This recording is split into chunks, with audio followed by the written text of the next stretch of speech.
Minister, in the last 2 years, for every home that's been retrofitted for every 4 homes that's been retrofitted under the Warmer Home Scheme for those people in fuel poverty, another one has been cancelled. The majority of the cancellations has been because the SEAI tell us no works are possible or they're not technically possible.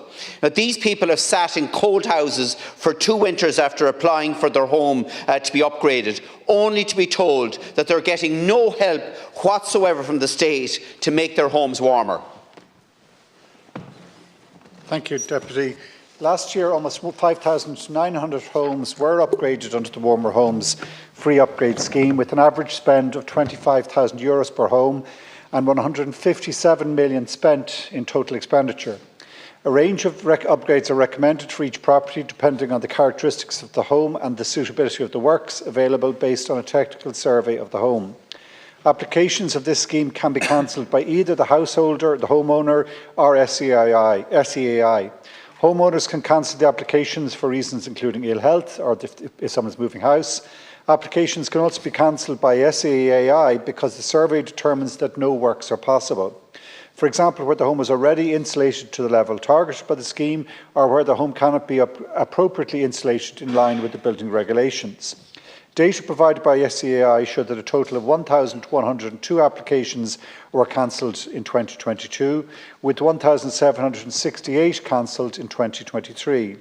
In both years, some 18% of the total were cancelled by the homeowner and 82% by SEAI. This is a significant reduction on 2017, when 1 in 3 homes were deemed unsuitable for the works available. The reductions follow changes to the scheme in 2018, which allowed additional wall insulation measures to be provided. My department is working with SEAI to determine whether additional mechanisms need be introduced to further reduce the number of cancelled applications.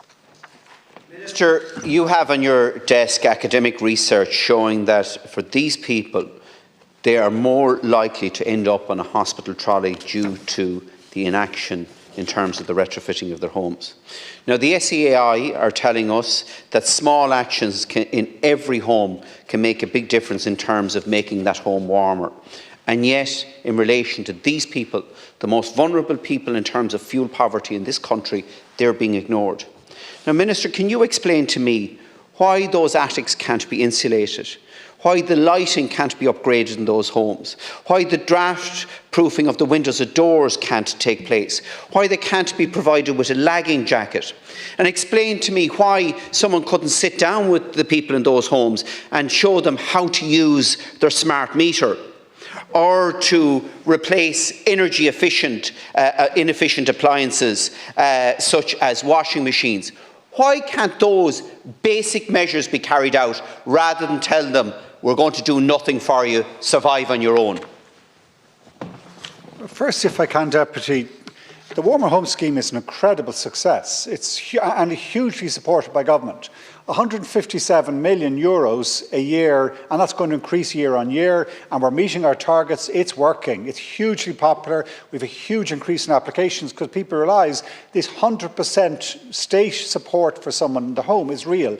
And just to give a scale of the change that's happened, some 10 years ago, around your time in office, you'll know the average payment under the Warmer Home Scheme was something like €2,000.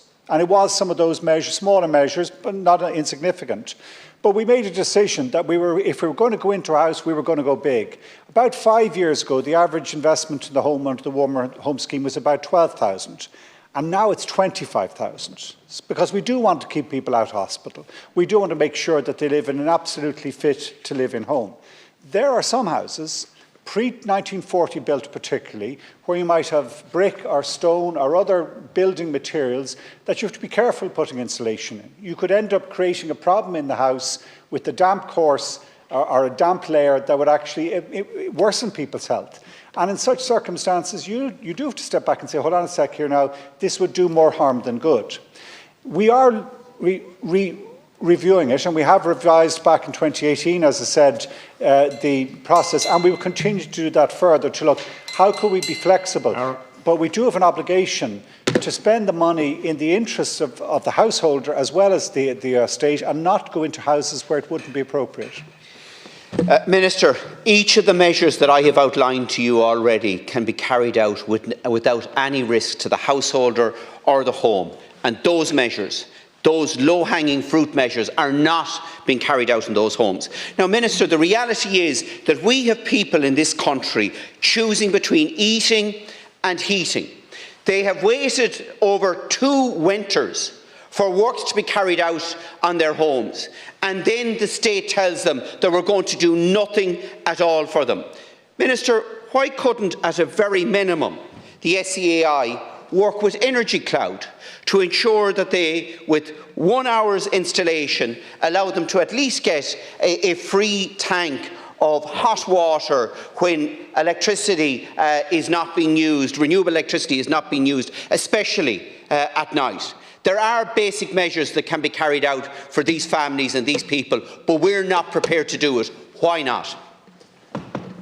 Because we did, and there are a whole range of different measures and other supports, grant supports up to 50% where we provide, which will allow householders to do that. But we made a strategic, conscious decision to change from the way the system used to be, where it typically was small measures that you might have to go back into a house 3, 4, 5 times to get it up to the sort of standard we want. We deliberately said, let's focus on actually really making the home efficient so that we would help people out of fuel poverty, so that we would improve their health. And in one visit, we would do the whole range of works that can and should be done. So that was the strategic decision. Go into deep retrofitting, really address the houses. And you're right, there are many households waiting for this because it's incredibly popular. It's hugely successful.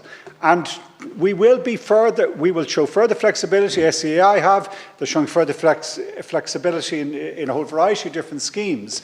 But the basic strategic decision to go in and do a proper, full-on job and to focus on that, I believe is the right one. And we will use other measures to try and support householders, as our next question is going to address, in terms of helping people out of fuel poverty.